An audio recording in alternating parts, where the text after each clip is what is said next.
to be in jail, and what do you think is the likelihood that you'll either be, and I apologize for, again, a seemingly insensitive question, but that there'll either be an attempt on your life, or that there will be an attempt, or that you will be jailed, similar, as you said in your quote at a previous rally, sir? Ele entende que essa é uma pergunta bem sensível, ele entende isso, ele pede desculpas por isso, mas ele queria saber se o senhor, baseado no que o senhor falou no passado, que se ocorresse alguma coisa, o senhor estaria preparado para talvez ser preso ou talvez também ocorrer um novo atentado na sua vida? Olha, a história do Brasil nos últimos anos tem se mostrado que as pessoas mais à direita, né, têm sido executadas aqui por ocasião de disputas. A mais famosa é de um ex-prefeito, Celso Daniel, em 2002. He's saying that there has been cases in the past where people, especially on the right, have been targeted, especially in ways that you had said, in murder. And one of these cases he's speaking about is a mayor in a small city in Brazil. His name is Celso Daniel. Pode continuar. O meu caso, a tentativa de assassinato minha, ocorreu em setembro de 2018. Nós não temos... entendo que a parte da Polícia Federal que investigou não quis chegar à conclusão de quem foi o mandante, que para nós daria para ser descoberto se a Polícia Federal, essa parte da Polícia Federal, fizesse uma investigação adequada. He's saying that the attempt on his life occurred in September of 2018, and the federal police that was put in charge of investigating the perpetrator and the motives and everything behind the attempt simply did not take the appropriate actions. And the president believes that things could have been truly resolved and cleared up for the Brazilian people if the agents who were in charge of this case did go about truly trying to understand what took place there. Mr. President, sorry, go ahead, sir. Pode continuar, presidente. As provas de possível interferência via censura têm que vir de vocês. Nós não temos como conseguir essas possíveis provas. He's saying that in terms of censorship, he just wants to say that in terms of censorship, it would have to come, the proof and the evidence of censorship would have to come outside of Brazil, because Brazil today doesn't have the mechanisms to uncover and produce the evidence of censorship in Brazil. Mr. President, it is hard for me to even believe what's happening right now, that a former president of one of the largest democracies cannot even join a space without being censored, and took him half an hour to be able to join a space through an alternative account. This is the former president of a democratic or allegedly democratic country. I'll still call it a democracy at stake. So my question to you, sir, is what is your warning? What is your warning to the largest democracy in the world, the United States, if the censorship there continues and goes down the path of Brazil? Ele está falando que para ele é quase chocante ver que o ex-presidente de uma nação tão grande como o Brasil teve tanta, com a censura que está passando, teve tanta dificuldade para entrar no Space hoje, entrar numa conta alterna, e para ele é chocante, ele nunca imaginou que ia ver isso. Ele queria saber se o senhor vê alguma coisa paralelos com os Estados Unidos, qual o seu aviso para os Estados Unidos em relação ao que o senhor está passando e o que o Brasil passa hoje. O que a gente espera nesse trabalho feito pela Comissão de Direitos Humanos do Parlamento americano se aprofunde as investigações junto a outras plataformas também, não apenas o X ou o Twitter. É isso que a gente espera para poder realmente partirmos, né? Para uma situação onde a liberdade de expressão seja respeitada aqui no Brasil. He's saying that beyond just X and the investigations that are occurring now as a result of X being public about what's going on in censorship in Brazil, he hopes that other platforms in Brazil that have also faced censorship as a result of the government in Brazil also come public, and we can learn about what's going on in these other platforms as well. Pode continuar, presidente. Nós temos exemplo do passado, por exemplo, Jason Miller, assessor de Trump, após ele falar no CEPAC dos Estados Unidos, foi detido no aeroporto. Temos também o jornalista Sérgio Tavares, português, que foi detido em 25 de fevereiro no aeroporto aqui de São Paulo para que se evitasse, no mínimo, que ele fizesse a cobertura desse ato fantástico que foi feito na Avenida Paulista aqui, com quase 1 milhão de pessoas presentes. So he's saying that there's been cases of foreigners in Brazil who have faced problems by going to Brazil. One example is current Trump advisor Jason Miller, who went to Brazil for CPAC in September 2021, and he was briefly detained at the airport in Brasilia on his return to the United States, being questioned about whatever involvement he might have with supporting Bolsonaro or Trump in Brazil. And there was also another Portuguese journalist from Portugal named Sérgio Tavares who was stopped at the São Paulo airport to come as a journalist to cover the pro-Bolsonaro rallies that have been happening in the last few months. And these are two cases, just so you see that, you know, this is beyond Brazilians. This is happening to people outside of Brazilian and non-Brazilians. Mr. President, how far? So I'm going to read out a quote by Elon Musk. Quote, "We need to get our employees to a safe place. Otherwise, not in a position of responsibility, then we will do a full data dump. They have been told they will be arrested." So essentially, Elon's saying that he needs to get his employees in a safe place or they will be arrested. How far could Elon go in his fight against censorship, especially with the risk of X being completely banned in Brazil? We're already seeing this space being blocked in Brazil, as you personally experienced.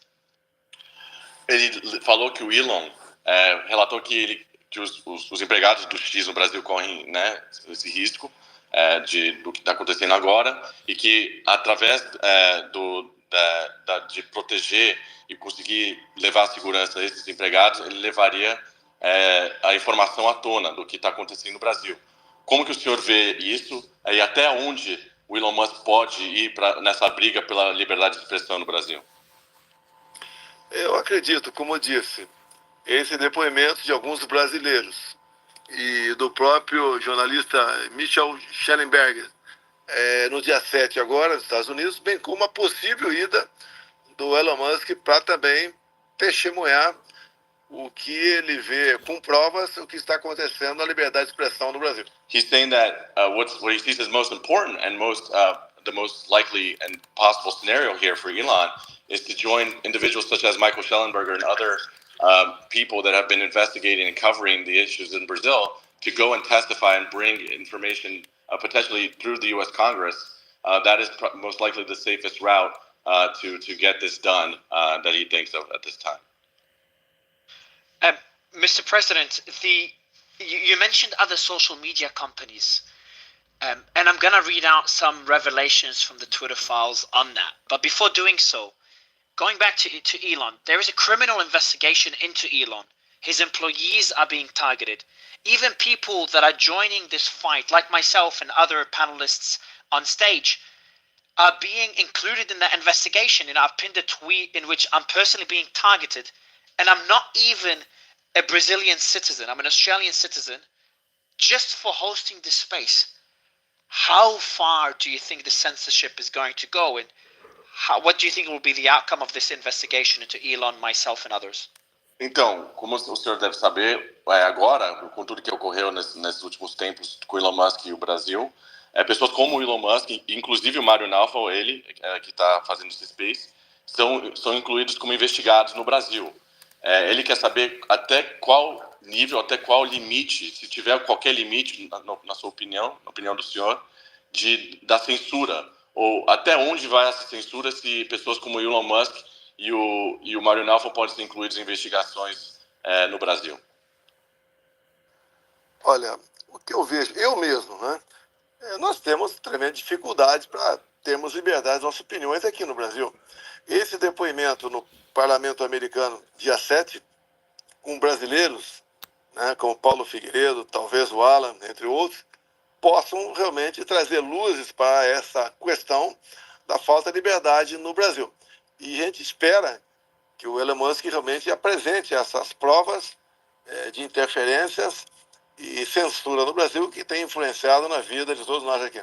So he's saying that there's Brazilians who will be attending this censorship hearing in the United States in Congress here next week, including journalists such as Paulo Figueiredo, potentially Alan dos Santos. So their testimony will be very important for the world to see what's going on, and maybe we can see where the limits in Brazil go from there.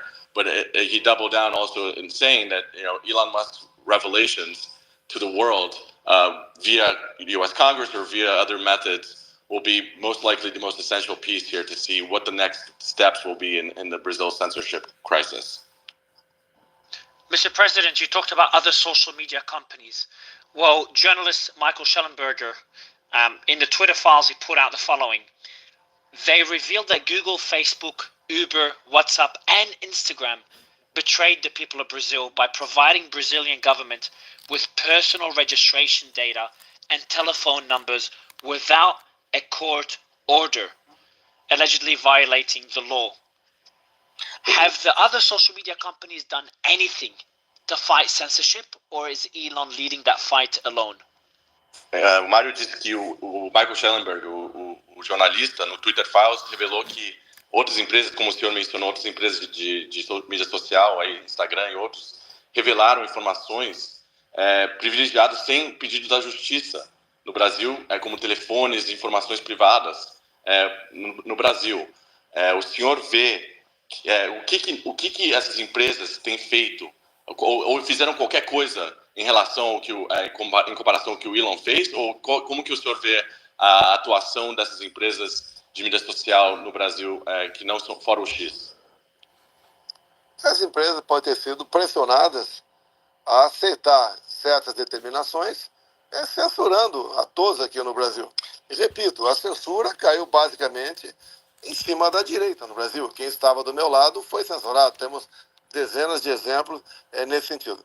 So he's saying that the courts could the social media companies could easily have been pressured by the courts to do acts that you just listed there. So it's hard to say exactly, but it's certain. One thing is certain is that the people that have been targeted in Brazil have always been people on the right side of the political spectrum.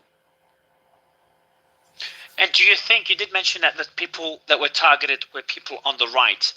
There's a lot of allegations of censorship even when you were president, sir. So my question to you is, as Elon said, is this an issue of the right versus the left? Or is this an issue of systematic centralization of power leading to censorship that could be abused by either the right or the left? So censorship is a bipartisan issue. Would you agree, sir? That is currently being abused by the left, for now. Ele falou que houve censura na época, quando o senhor era presidente ainda. Ele quer entender se o senhor acredita mesmo que a censura é uma censura partidária que busca atender só um lado político, ou se a censura existe para todos os lados, mas somente a esquerda tem monopolizado a censura porque está no poder e está indo atrás da direita nesse momento. Olha, a grande imprensa tradicional, a grande maioria dela é favorável à esquerda. Para nós sobraram apenas as mídias sociais. E para nos calar de vez, desgastar pessoas na política da direita, nós entendemos que a censura se fez presente desde antes das minhas eleições, desmonetizando páginas, derrubando páginas, e até constrangendo as pessoas com visitas do parte da Polícia Federal. So he's saying that the Brazilian media itself, the establishment media in Brazil, has always been a partner of the left, which remains, for the right, the only thing that they have to counter that is social media. But before he was ever president, there was already censorship happening in terms of his followers had their pages demonetized. And these things happened before even his presidency, and now even during his presidency, now after his presidency, the federal police have paid visits to several of his followers and supporters. I'll add some context. He didn't say this, but I'll just add context for you. The raids that have been happening on people in Brazil on the right were happening while Bolsonaro was also president. Just so you understand, this hasn't started after Bolsonaro left the presidency. This started during the Bolsonaro presidency, the raids and all those things. Eu entendo aqui que essas provas têm que vir de vocês. Nós não temos as provas aqui. temos um sentimento do que aconteceu. As provas vêm, no meu entender, virão do parlamento americano, dos testemunhos das pessoas, em especial aí do nosso Mitchell Schellenberg e do próprio Musk, caso ele vá depor no parlamento americano. He reiterated that,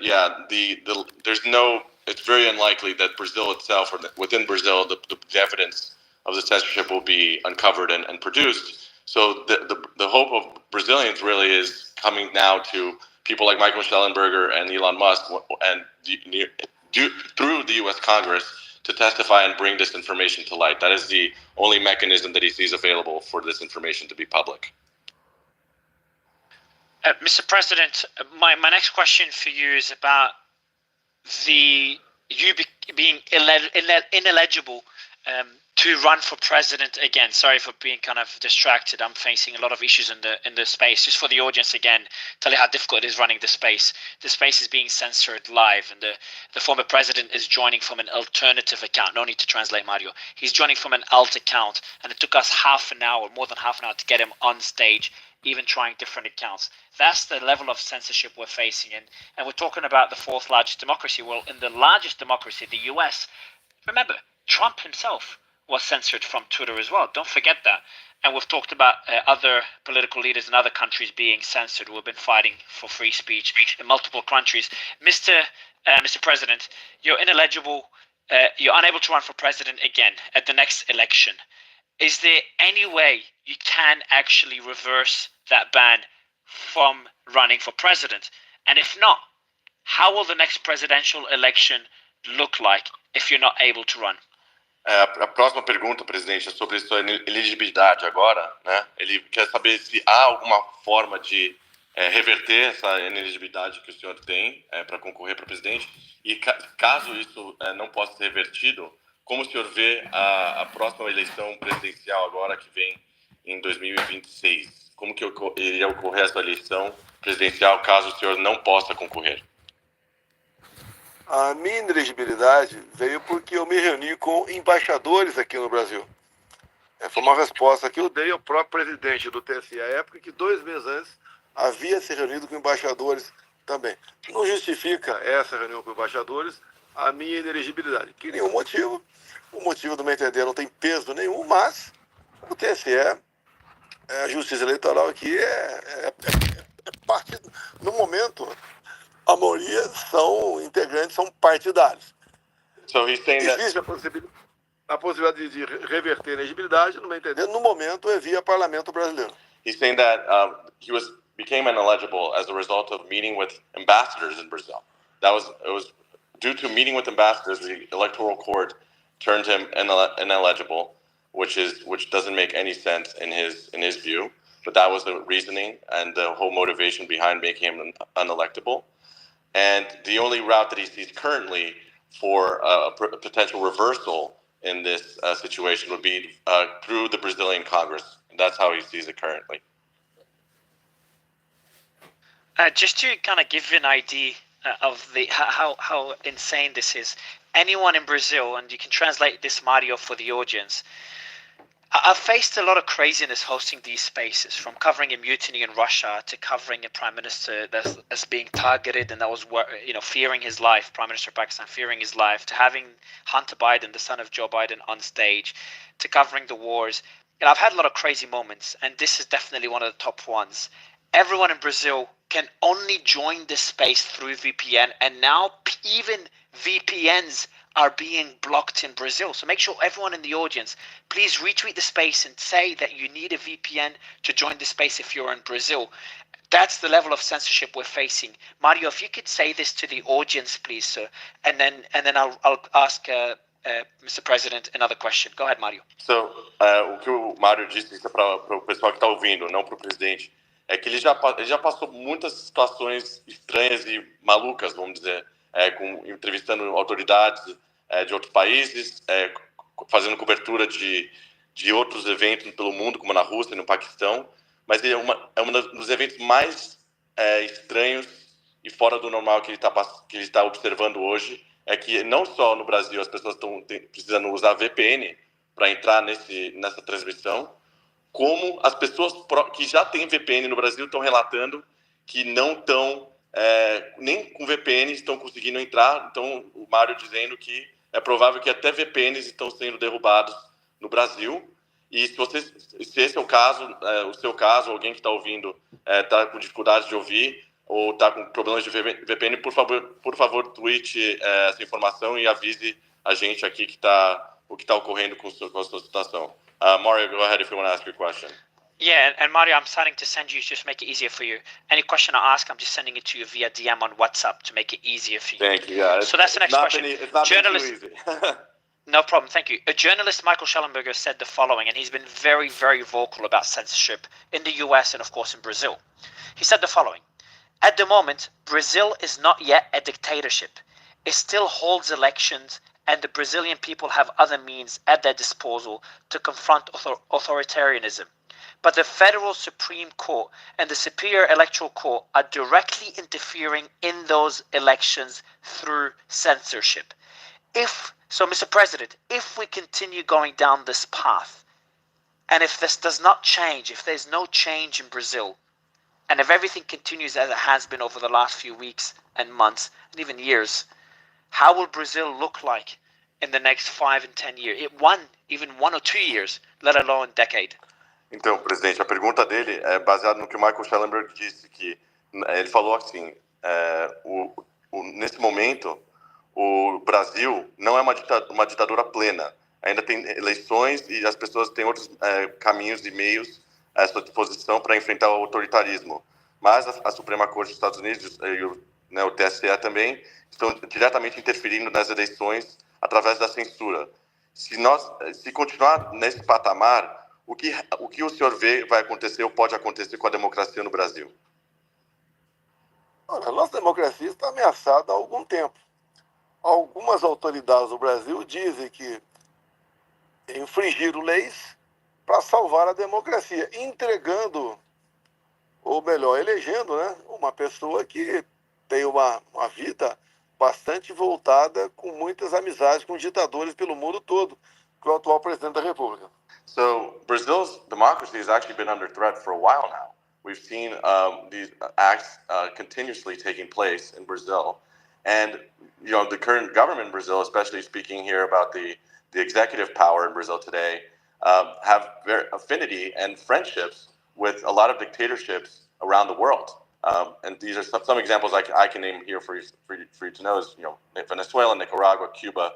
These are friendly regimes currently with the Brazilian government. So Brazil's democracy has been under threat for quite some time. And I've got just some more information here I just received. I'm going to send it to you now, Mario. This is pretty crazy. Someone just sent me through that information, and we're going to be tweeting it. This is crazy. So I'm going to read out the exact tweet. At the time of the current space with President Bolsonaro and myself, the Kaspersky website shows intense cyber attacks on Brazil in real time.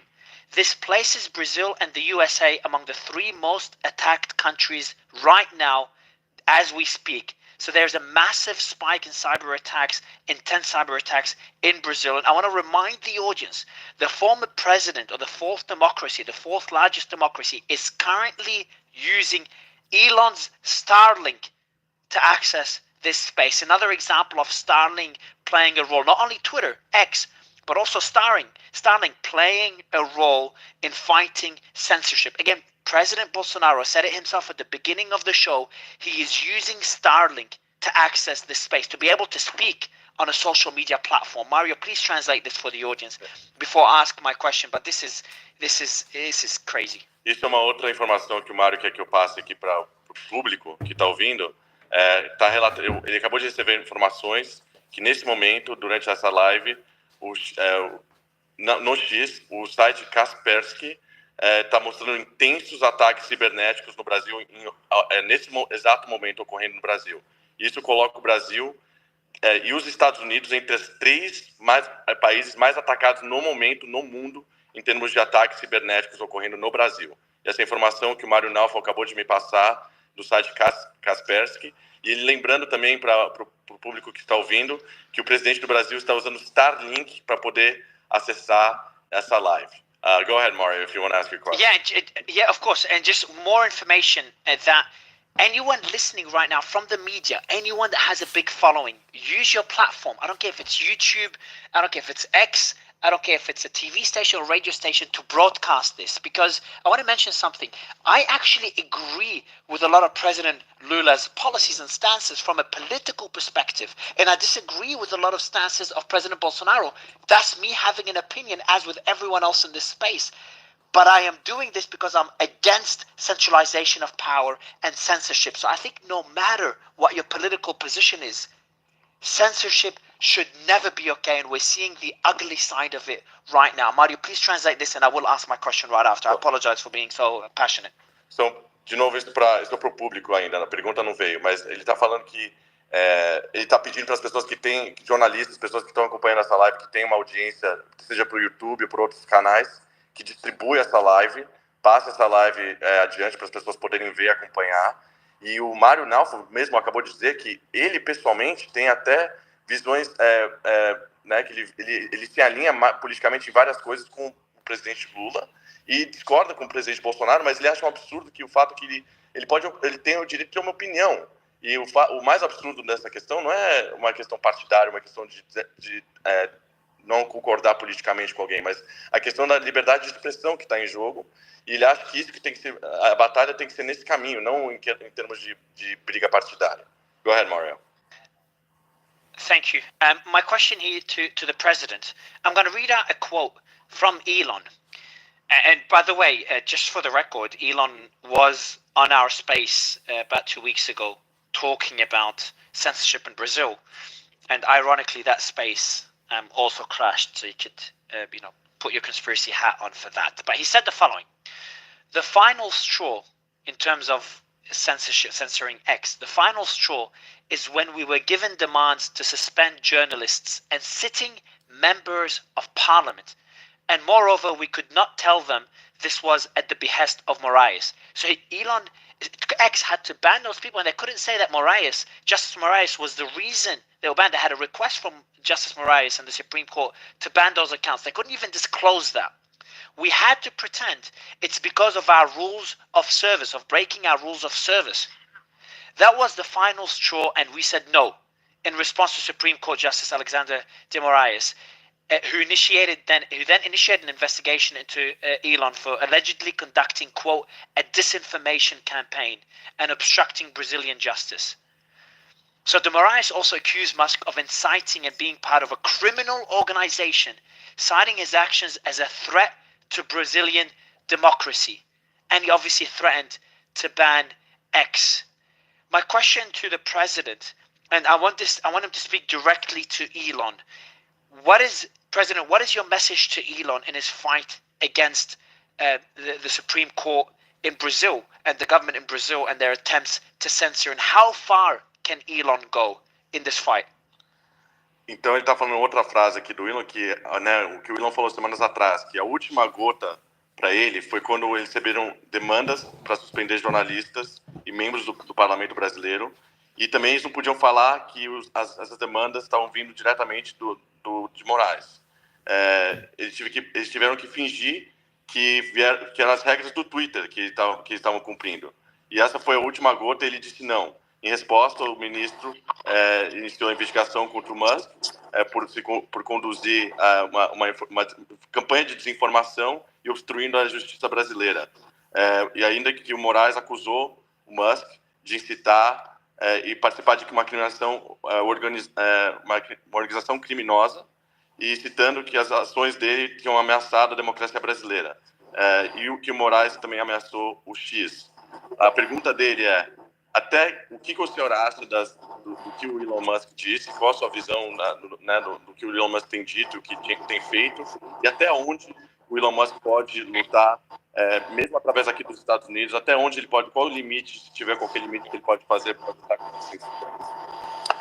Quando o Elon Musk esteve no Brasil em 2022, eu chamei de mito da liberdade.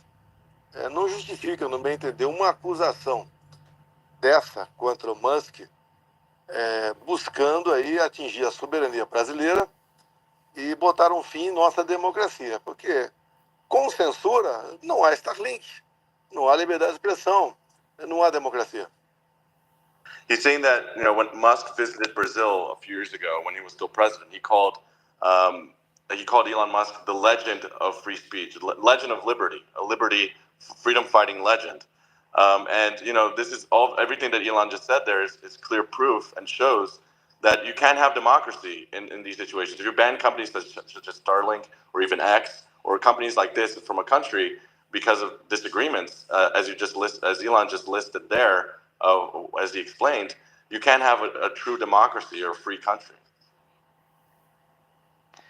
Mr. President, the question I have for you is a bit of a difficult one for you. President Lula was unable to run for president when you were running for president because he was imprisoned for alleged corruption. The investigation that led to his conviction was headed by Judge Sergio Moro, who then became your Minister of Justice. President Lula was then released. Let me send you that question, Mario. President Lula was then released from prison after less than 2 years following a Supreme Court decision under Chief Justice Dias Toffoli, who was appointed by President Lula himself. My question to you here is less political. Are we seeing a struggle between both the left and the right to have more control of the Supreme Court? And are both sides abusing power and censoring because the Brazilian system itself is broken? Or in your opinion, is this purely a political issue on the left? Is it an issue of both the left and the right? Or would you say it's an issue of only the left? And I hope your answer would be that it's an issue that applies to both sides. Então, presidente, ele está falando aqui que o Lula estava inelegível quando o senhor foi preso por corrupção antes de concorrer para presidente. A investigação que chegou à prisão do Lula foi liderada pelo juiz Sérgio Moro, que depois virou seu ministro da Justiça. O Lula foi solto depois de menos de 2 anos, seguindo a decisão aqui que ele fala que foi do Dias Toffoli, mas eu creio que do Fachin, mas ele disse Dias Toffoli aqui, que foi indicado pelo Lula, pelo próprio Lula. Você está vendo uma disputa, uma briga entre a esquerda e a direita pelo controle da Suprema Corte? E a outra pergunta é, os dois lados, na sua visão, os dois lados, a direita e a esquerda, estão abusando o poder de censura, porque o sistema brasileiro não funciona, ou o senhor acha que é uma questão partidária só de um lado que vai atrás do outro lado? Olha, a Suprema Corte brasileira tem um forte viés político, que indica as pessoas para compor a Suprema Corte são os respectivos presidentes da República daquela época. Então isso, no fundo, sempre uma pequena quebra de isenção no tocante a isso aí. E nós sabemos aqui no Brasil que a Suprema Corte, a grande maioria dos ministros foram indicados pela esquerda e influenciam nesses julgamentos. So you're saying that the Supreme Court has had a strong political bias in Brazil, and it's been very clear here over time that politics has played a clear role for the Supreme Court. And to your point, as regards to the members of the court today, the large majority of the members that are there now in the Supreme Court were appointed by former left-wing presidents. So that is an accurate assessment of the situation. Mr. President, we do have U.S. congressmen in the audience right now listening. Congressmen who have been vocal against censorship in the U.S., who some of them we've had on stage. They're listening to the space live right now, and I'm sure many will listen to the recording. What is your message, sir, to these lawmakers of the largest democracy in the world, the United States of America? Ele está dizendo que, nesse momento, tem membros do Congresso americano que estão ouvindo esse space. Tem gente ouvindo. São deputados que são bem opostos e falam contra a censura nos Estados Unidos de forma bastante direta, constantemente. Qual que é a sua mensagem para esses deputados americanos da maior democracia do mundo aqui, que estão ouvindo a gente? Olha, os Estados Unidos têm uma grande influência pelo mundo. E nós sabemos que aí, ainda, a liberdade de expressão existe e vocês realmente são democratas. Eu quero dizer que continuem, participem desse evento no dia 7 de janeiro e colaborem com as investigações para que a censura deixe de existir no mundo. Porque sem democracia, né, sem liberdade de expressão, não há democracia. He's saying that the U.S. is, a beacon of freedom in the world and a true free democracy. So his recommendation to the U.S. congressmen who are listening is to continue to fight and to, if they can, attend the hearing that will be taking place next week, May 7th, I believe, Tuesday, to continue getting this message out and learning more about what's going on in Brazil, because freedom of speech and liberty is essential for free countries and democracy. Mr. President, can you give us examples of how, and first I do want to mention another thing to make this space even crazier. The former president is actually joining us while being hospitalized. The team is posting videos of the president speaking on an alternative account. For anyone that doesn't know, including the congressman in the audience, the former president is actually using an alternative account to speak because he couldn't join from his main account and his other alternative account, to show you the level of censorship. But they have posted videos of him speaking on the space while being hospitalized. You can see the tube coming out of his arm. So I just want to thank the former president for not only joining while being censored, but also joining while being hospitalized. If you could please thank the president for that and mention that for the audience, Mario. And then my question is a very short question. I can add it as well. Mr. President. Can I translate that first real quick? Sure. Então, primeiro, presidente, ele quer agradecer ao senhor pelo fato que o senhor está nessa live, não só pela censura que o senhor passou para poder participar disso, mas como a situação que o senhor também foi hospitalizado hoje e teve esses encontros médicos, e que o senhor participou dessa live. O Mário Naufal quer agradecer muito que você fez isso, e ele tem uma pergunta agora que eu vou traduzir. Go ahead, Mario. Mr. President, and I do want to ask Congressman Gustavo a question shortly as well, and Congressman Eduardo, the president's son, a question.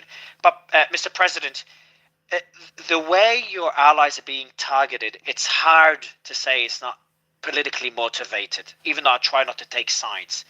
Can you give us some examples of how you, your family, your allies, and your supporters are being targeted and censored, just to give an idea of the global audience and the American audience listening right now, and other democracies listening right now, of what censorship and what centralization of power looks like? Ele está dizendo que, na visão dele, é praticamente impossível negar que, de fato, a censura está sendo bastante partidária no Brasil. Ele não consegue negar isso, e, de fato, é o que parece que está ocorrendo. Ele queria saber se o senhor poderia relatar exemplos específicos do que tem essas pessoas que estão sendo perseguidas ou censuradas no Brasil, o que elas estão passando hoje. Olha, como eu disse, a imprensa tradicional é de esquerda no Brasil, em sua grande maioria. Para nós sobrou apenas as mídias sociais.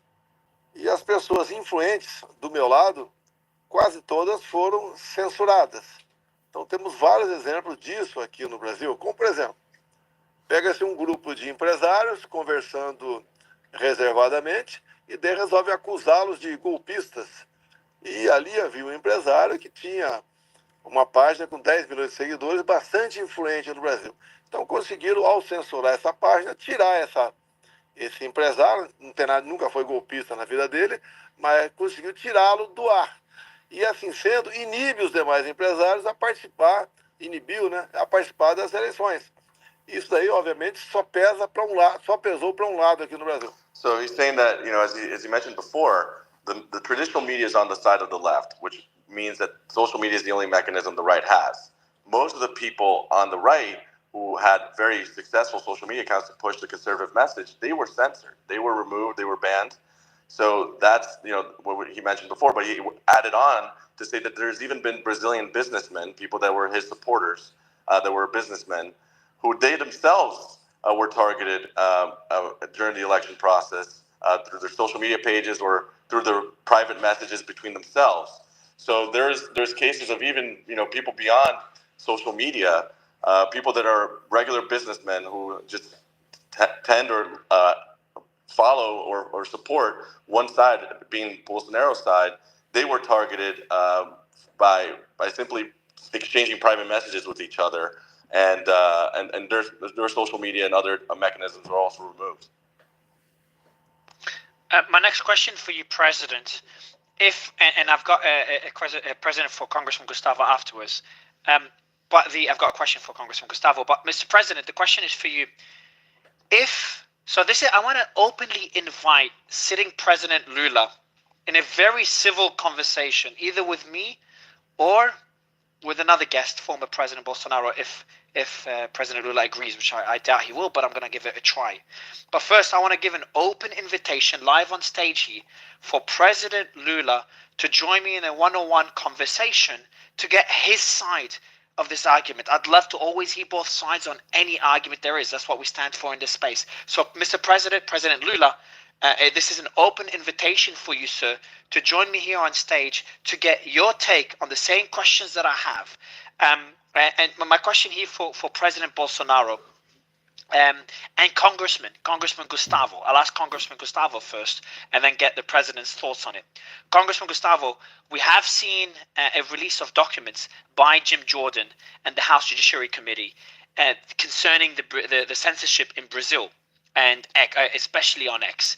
They included 28 orders issued by Moraes to X, both in Portuguese and English, alongside 23 additional orders that don't have translations. And there's another 37 orders issued by the Supreme Electoral Court of Brazil. They highlight the Brazilian government's actions to censor 300 accounts, including Mr. Bolsonaro, President Bolsonaro's account, and other journalists, including Paulo Figueiredo Filho and of course, Alan dos Santos, which also helped us organize this space. I want to get more, if you can give us a bit of an overview, Congressman Gustavo, about this document release by Jim Jordan, and then I'd love the president's thoughts on this data dump. But first, Gustavo, I'd love your take on it. If you can give us an overview of this document release and what it included and your thoughts on it, sir. Sure, I can do that. But firstly, thank you, Mario, for giving us the platform to shed some light to what's going on in Brazil. We haven't had this opportunity lately, and we were, quite honestly, we were about to lose faith that something could happen. And so I thank you very much, and thank you for having me here on your space. Ever since these files came out publicly, and everybody in Brazil started to understand what was going on, as one of the biggest scandals in our judiciary system in the history of our country, a lot of things have happened. People who did not believe that could be happening and thought that we were all just a bunch of conspiracy theorists and radical and whatever other adjectives the legacy media uses here. Now there is a consensus in Brazil that we are no longer a democracy. I've heard you say, I think 4 or 5 times, that Brazil is the 4th largest democracy in the world. I think actually we went from 4th to 3rd, but the 3rd largest dictatorship in the world. You cannot have a democracy when you don't have freedom of speech. The foundation, the most important pillar of a democracy is for people to be able to give their opinions without the risk of being arrested or having their houses raided by the federal police, like you already know. And ever since these decisions from the Moraes came out, it has become impossible to hide the truth. As we say here in Brazil, the king is naked. The empire is naked. Everyone knows what's happening. And now we are hoping that the world understands that Brazil, it's actually the most advanced country in this new system of dictatorship, of, like I say, trans democracy, a democracy that identifies a dictatorship that identifies itself as a democracy, because we no longer have the foundation of a democracy. To have a democratic country, you need to be able to give your opinion. I mean, democracy means the power of the people, or the decision of the people. But for that decision to come to light, there needs to be a debate before that happens. And in Brazil, there is no debate anymore. I've heard Bolsonaro, our president, saying, good evening, Bolsonaro. Good evening, President. It's nice to hear you defending our country once again. I've heard him saying that the majority of the press in Brazil is a leftist. Actually, there was a poll recently that came out, in which that interviewed 6,665 journalists here in Brazil. And 85% of our journalists, of the press in Brazil, declares themselves as a leftist. They're actually even 2% declares themselves as extreme leftist. Gustavo, Congressman, Mario, this is an important thing. Congress, sorry to interrupt you, but I want to make sure Mario translates this last part, Mario. That 80% of journalists, sorry, Congressman, but I just want the president. 85. I just want the president to hear what you just said. Mario, if you can translate, 85% of journalists are labeled themselves as leaning left, and I think it was 15% were labeled as were identified as leaning extreme left. And I want to add something to it, Mario, that the current government of Brazil has increased spending on mainstream media by 30 times more than under Bolsonaro. So Mario, I want you to mention those things that me and the congressman just said to the president, those facts, and then I want to ask the president is what happens next? Like if this path continues, what happens next? And if there's in any way President Bolsonaro becomes president again, what changes would he make? Systematic changes in the country to fix this issue of censorship and centralized power. Could you just, after you said the 80 to 85%, can you just repeat right after you said that part? I think 15% identified as extreme left and 85% identified as left-leaning. And then I mentioned that the spending... 2%. Sorry. 2% identifies as extreme left, 85% identifies as left, and 2%. Only 4% right. 4%. Hold on. Sorry. 2% extreme left, 4% right, and 85% as left. Yes. Wow, Mario, I'd love you to translate this along with the 30 times. The question is, what if Bolsonaro becomes president again in some way? I don't know. I know he's facing a lot of difficulties right now. What changes would he make, or would he recommend for the next president after President Lula? Presidente, a pergunta dele é em relação à mídia no Brasil, que ele falou que no Brasil os jornalistas hoje se identificam 85% como de esquerda, 2% extrema esquerda e somente 4% de direita. E a pergunta dele é, se o senhor voltar a ser presidente, quais mudanças o senhor poderia fazer ou gostaria de fazer para que isso mudasse, ou se tem uma forma de mudar, caso o senhor retornasse ao poder depois da saída do Lula da presidência? Olha, você não muda a cabeça das pessoas, jornalistas, de uma hora para outra. Isso vem de um trabalho desde as universidades. Você vai ter que conviver com este pessoal e demonstrar, pelo exemplo, que lado está certo. Como eu vejo no momento, apesar de ter perdido as eleições em 2022, hoje em dia a maior parte da população brasileira quer a minha volta. Tá? E somente com a liberdade de expressão nós podemos começar a vencer esse grande obstáculo e voltar à normalidade no nosso Brasil. So he's saying that it's impossible for him to change people's minds. You know, if people believe what they believe, that it's impossible for him to has power to change people's minds. But with that being said, you know, the work to be done when it comes to, you know, balancing, let's say, the reporting or the perspectives in Brazil is the work in universities. That's where, you know, the ideas come from, where people are being, you know, graduating as journalists. He is saying, though, that it's clear to him that the large majority of people in Brazil want him back in power. So the people themselves want him in power. So given that, you know, to get there, actually, he will need, you know, freedom of speech and liberty and true freedom to be able to achieve anything at this point in Brazil. Without freedom of speech and the ability to say what he thinks, it's impossible for him to do anything. But he does believe that the large majority of people in Brazil want him back and I president. I'm going to ask. Can I just? Yeah. So Congressman, I just do have information. Sorry, sir.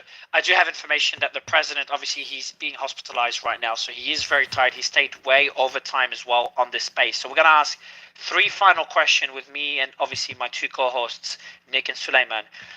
Suleiman, I'll let you ask the question, and then Nick, I'll let you ask a question, and then I'll ask a final question. Suleiman, go ahead, sir. Mr. President, we've seen extreme censorship throughout the world, country after country, and we're seeing this happen more prevalent in many countries in real time. Why do you think that Elon Musk has focused in on censorship in Brazil? Presidente, ele disse que a censura, ele já viu muita censura em muitos países do mundo, né? Ocorre a censura em muitos países. Na sua visão, na sua opinião, por que você acha que o Elon Musk escolheu focar no Brasil em si, dado que tantos países têm censura? And Nick, yeah, sorry, go ahead, President. I forgot he didn't answer. Pode falar, presidente, pode falar. Olha, aqui na América do Sul, temos a Venezuela, que é uma ditadura. E entendo que não há interesse dos americanos, no Elon Musk, que o Brasil vá para a esquerda.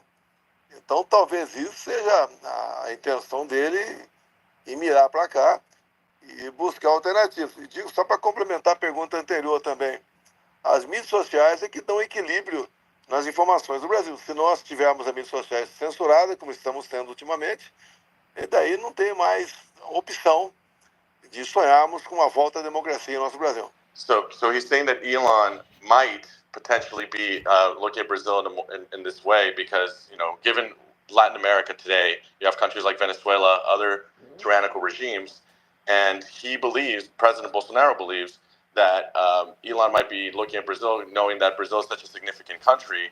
If it were to fall, you know, to these elements similar to Venezuela, that's a direct threat to the United States. That's Bolsonaro's potential opinion on why this is taking place today. But you know, reiterating the previous point that he was making, the social media in general in Brazil is the balancing power of communication and information today. If without that, you know, not only can conservatives obviously don't have a chance of speaking and getting their information out in an equal way, but just the overall ability to communicate and get true information, any information out, and having a true free country that becomes impossible without a free social media environment. Nick, I want to give you the second last question of the day, and I've just messaged Elon just now, see if he can join us as well. So I'll let you know if he replies. I think he was online shortly. So I've just see if Elon can join to get his thoughts on this. He did join one of our previous spaces on censorship in Brazil. And Nick, maybe Mario, I'll let you translate this point, and then I'll go to Nick for the next question before I ask a final question to the president.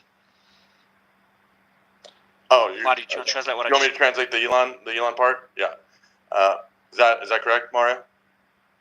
Yes, correct. Okay. Just for anyone in Brazil. Então, para as pessoas no público aqui, ele quer que as pessoas saibam que ele já mandou uma mensagem para o Elon Musk agora, para ver se quando que o Elon Musk pode entrar. Ele estava online recentemente, faz um pouco de tempo agora. Então ele já entrou em contato lá com o Elon Musk para ver se ele consegue já entrar aqui nessa live para conversar. E ele tem mais uma pergunta para fazer ao presidente. Go ahead, Mario. O Elon Musk pode entrar a qualquer momento, question, sorry, Nick, you have the Compartilhe question, essa and I'll live. ask a final question. Sure. Yeah, I'll can you hear me? Can you hear me okay? Yeah, I can hear you. All right, Yes. Yeah, all right, sorry, my mic died as soon as I started. So President Bolsonaro, it seems that the media has been weaponized against conservatives in Brazil. That's my interpretation anyway. And if this is true, is this movement to censor conservatives in Brazil working successfully? Is there a lot of pushback, or do people see through it? A pergunta dele, presidente, é do que ele entendeu até agora na conversa, é que de fato a mídia no Brasil tem essa posição política contrária à sua e a contrária da direita no Brasil. Can you repeat the last part, Nick? It cut off. I said the first part. Sure.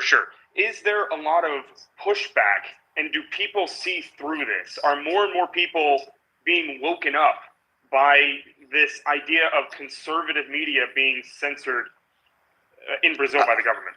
As pessoas no Brasil, na sua visão, têm percebido que a mídia está de um lado político? Como que você vê a população no Brasil, os brasileiros, em relação ao que o senhor elaborou aqui nas opiniões da mídia, na forma que a mídia conduz o seu jornalismo? O povo brasileiro está alerta a isso? Ou qual a sua visão nesse tema?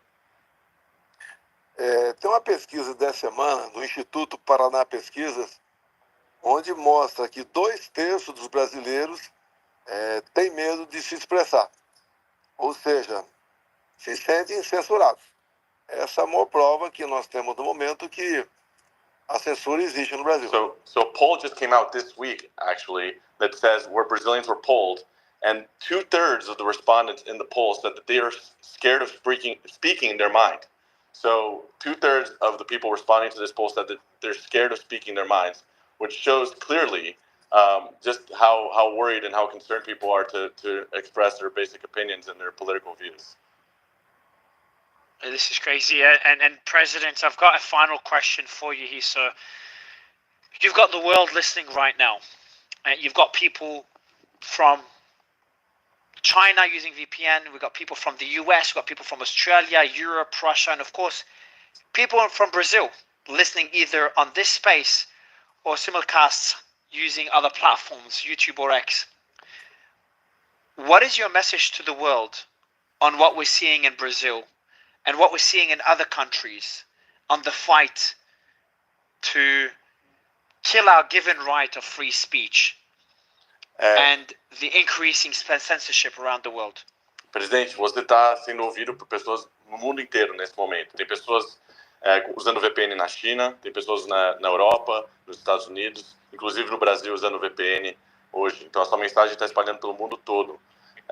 O que o senhor tem a dizer em relação ao mundo, para o mundo saber, nessa briga contra a censura? Qual que é a sua mensagem para o mundo que está te ouvindo agora, nessa briga, no que está acontecendo em relação à censura, para que as pessoas entendam não só o que acontece no Brasil, mas para que elas se preparem e saibam os riscos da censura em seus próprios países também? Olha, ela não acontece de uma hora para outra. Ela vai devagar. Quando você vê, parece que não tem mais retorno para o Brasil. E temos a possibilidade de voltarmos à normalidade, tendo em vista o que for apresentado no parlamento americano sobre isso que aconteceu no Brasil. Já bem falado por aqui, por aí também, de que nós não vivemos numa situação de normalidade, nós não temos mais liberdade de expressão no Brasil. Então o mundo sempre se preparar, porque não acontece de uma hora para outra. Vai devagar e quando você vê, pode ser tarde demais. So he's saying that for people to know that censorship and you're losing of your freedoms and freedom of speech, it doesn't happen overnight. This takes time. Presidente, você pode completar a segunda parte que cortou aqui para mim? Só a segunda parte. Eu já falei a primeira aqui complementa a segunda. A perda da liberdade de expressão não acontece de uma hora para outra. Ela vai acontecendo devagar. Então, sempre é o menor sinal de censura, tem que haver reação daquele país por parte daquelas pessoas que defendem a democracia. So he's saying that people need to rise up and actually fight back. I mean, for Brazil's situation, he did say also that normality can come back to Brazil. There is a chance of balancing and normalizing the situation back in Brazil as a result, specifically, of the U.S. Congress paying attention and these hearings that might take place. So there is a potential glimmer of hope for Brazilians and the country of Brazil that as a result of international attention, people will be paying attention and Brazil has a chance of coming back. But his overarching message in general is, you don't lose freedom of speech overnight. That doesn't happen. It comes over time. So people have to be alert to it. They have to understand and identify it quickly, and they have to stand up and fight against it as soon as they identify it. My message to the audience, and a final thank you to the president right after. And Mario, I'd want you to translate this. So my message to the audience is the following. I think you should do your part. This is a very serious global issue. I didn't believe it until I started doing these shows for the past year and a half. I've had world leaders on stage. I've had politicians. I've had business leaders on stage. Too many to name. Many that are being censored. I've had people that are controversial but being censored, that were banned even from X. One was reinstated yesterday. Someone you all know, and he's just been reinstated. So we'll have him. We'll have a space with him tomorrow, 6 p.m., to welcome him to X. And just for having these discussions, just for having these interviews with other world leaders and other censored people, there's countries I can't even go to I won't name them here, but Brazil is a perfect example. I'm not going to go to Brazil now just for doing. I love Brazil, incredible country. Just for doing these spaces, criticizing the censorship in Brazil, not even criticizing President Lula or criticizing the Supreme Court, just censorship. I can't even go to the country and suddenly I'm under investigation by the federal police just for hosting these spaces. And again, I'm an Australian citizen, not even a Brazilian citizen. We've got journalists that are fleeing the country. We've got politicians and members of Congress that have been censored, that are being targeted. Many have left the country. So, Mario, if you can translate this before I leave my final message for the audience, for the president, please. Então, o que o Mário está dizendo para isso, para o público que está nos ouvindo aqui, ele está convocando as pessoas a lutarem pela liberdade de expressão, que os absurdos que ele já viu muitos absurdos quando se trata de censura, mas a situação no Brasil é uma situação única até para ele sendo um cidadão australiano, ele tem receio, ele próprio, o Mário Naufal, de ir para o Brasil.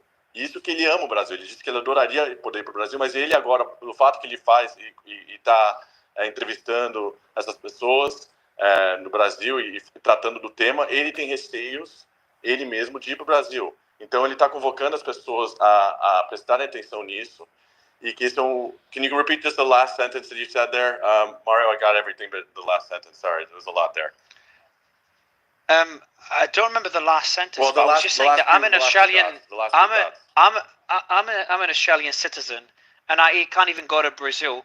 Yep. Yet I have no political stance, no political stances whatsoever, except fighting censorship. And there's countries, including Brazil, that I don't even visit. And again, I'm an Australian citizen living in Dubai because it's a pretty good place to live when you're a person in the middle that doesn't take any political sides, not pro-Russia, not pro-Ukraine, not pro-left, not pro-right. Yeah, I cannot go to Brazil as an Australian citizen. And the reason I say this, Mario, I'll let you translate that last point, and I'll tell the audience why I'm saying this, and I'll give the mic for the president. I did get that part of the Australian in your visit to Brazil. So my final message would be, everyone in the audience right now, I ask you one thing. You don't have to agree with President Bolsonaro. You don't have to agree. You don't have to be Brazilian. I ask you one thing.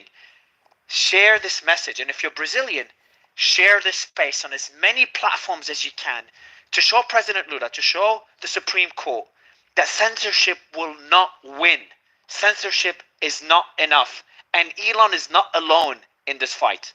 O pedido que ele faz, além de você lutar pela sua liberdade, é que distribua esse space, distribua essa mensagem, o que foi ouvido hoje, tudo que foi conversado, distribua isso o máximo possível para que as autoridades do Brasil, Lula, o Supremo no Brasil, vejam isso e para incentivar o mundo a prestar atenção não só na questão do Brasil, porque isso é uma questão partidária, não é? O Mário Naufal mesmo disse que ele é uma pessoa neutra, ele nem é brasileiro, ele é neutro politicamente, ele não tem opinião política praticamente quase nada.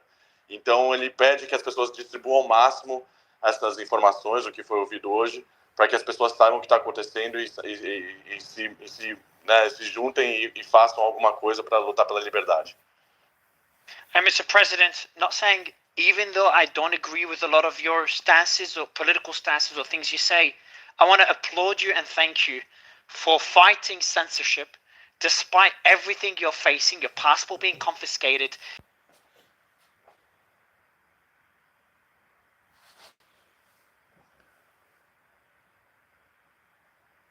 Olá, pessoal. Parece que deu algum problema na transmissão aqui. Mas igual eles falaram, né? Agradecer ao senhor, presidente. Embora ele mesmo tenha diferenças políticas com o senhor, ele quer agradecer o seu trabalho pela liberdade de expressão. Ele é muito grato, não só pelo seu trabalho em relação à liberdade de expressão, mas por tudo que o senhor passou, tem passado e está passando no Brasil hoje, os riscos que o senhor toma. Hoje também, para participar pelo Starlink, por também na sua situação de saúde hoje também, por ter entrado hoje. Então, ele quer muito agradecer a sua presença, tudo que você diz, tudo que você representa. Ele incentiva os líderes em todos os outros países do mundo para seguir no seu caminho pela liberdade de expressão. Ele está pedindo para isso, para os líderes do mundo inteiro observarem o seu trabalho que você tem feito e seguir exatamente esse mesmo caminho. And finally, President Lula, the invitation is open to join this space and give us your side of this argument. And to all other world leaders, censorship won't win. Thank you very much, everyone. Appreciate President Bolsonaro joining this space, and every other panelists joining this space, every other audience member who used VPN to join this space and to fight for free speech. Thank you very much, everyone. We'll see you again tomorrow for another major space with a major guest based in the US that was censored, arguing against censorship in the largest democracy in the world. Thank you very much, everyone. 6 p.m. Eastern time. 6 p.m. Eastern. Thank you very much, everyone, and thank you, Mr. President. Bye, everyone. Obrigado a todos, que novamente amanhã para outro grande espaço.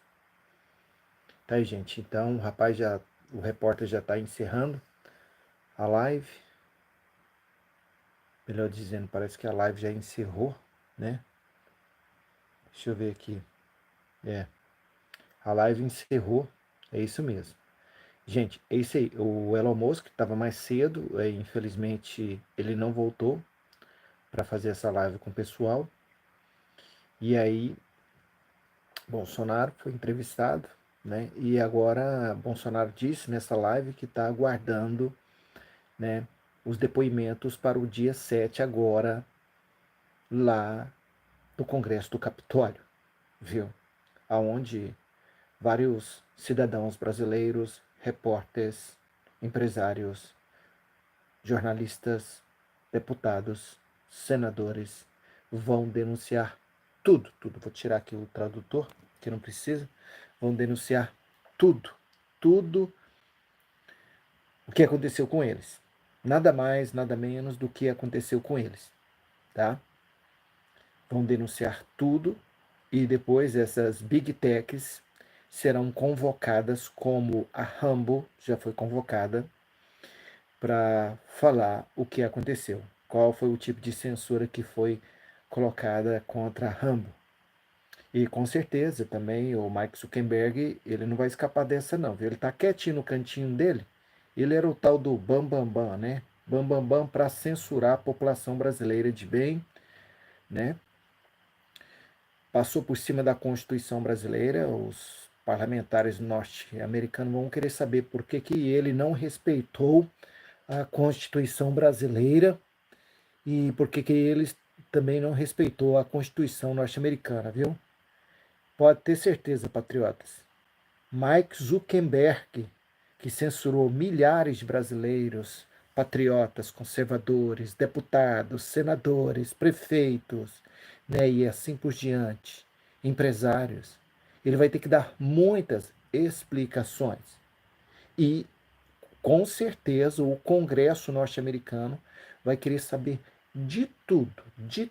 Por que o Mark Zuckerberg do Facebook fez isso tudo com os cidadãos brasileiros, atropelando a Constituição brasileira e atropelando a Constituição norte-americana. Porque é crime, a partir do momento que você está em outro país, tem uma empresa nos Estados Unidos e pratique crime contra a Constituição de outro país, você está cometendo crime nos Estados Unidos. Então ele vai ter que dar muitas explicações. Em um futuro breve, patriotas, esses homens que se achavam os gigantes, os superpoderosos do mundo, vão ver o sol nascer quadrado. Quem viver verá, viu? Deus está conosco, o Trump está aí avançando em todas as áreas que vocês possam imaginar. E depois de novembro é só sucesso. Sucesso. Igual o Elon Musk. O homem é um dos homens mais poderosos do mundo. Tudo que ele faz, tudo que ele pensa, ele consegue. E é isso que nós vamos conseguir. Liberdade. Chega de censura. Chega. O Brasil já não aguenta mais. O povo brasileiro já não aguenta tanta censura. O povo brasileiro já está cansado. Bolsonaro já está cansado. Os deputados, senadores, conservadores já estão cansados. Nós queremos liberdade. Nós queremos liberdade. É isso que nós queremos. Um abraço a todos. Me desculpe pelo improviso aí, mas eu nem esperava também, né?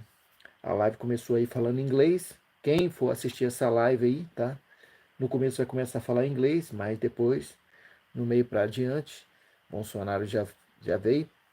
Da próxima vez que tiver uma live, pode ficar tranquilo, patriotas, que eu vou me preparar. Se for preciso, eu vou trazer uns amigos meus aqui, que eu conheço aqui, entendeu? Que são fluentes em várias línguas.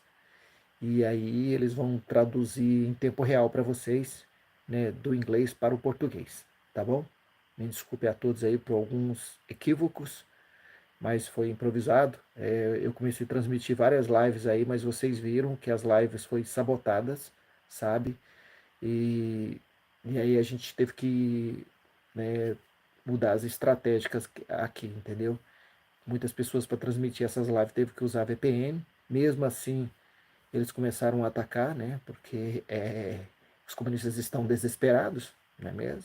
Nós vimos aí esses parlamentares, deputados aí, que foram para os Estados Unidos, né? Comunista socialista, igual aquela Elisiana Gama, né?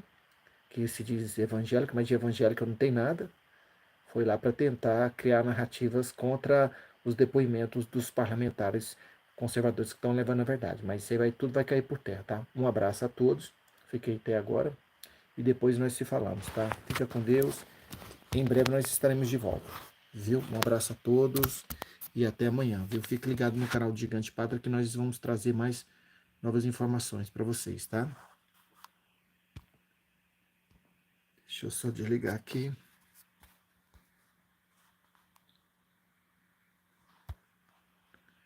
Um abraço a todos. Peraí, deixa eu só...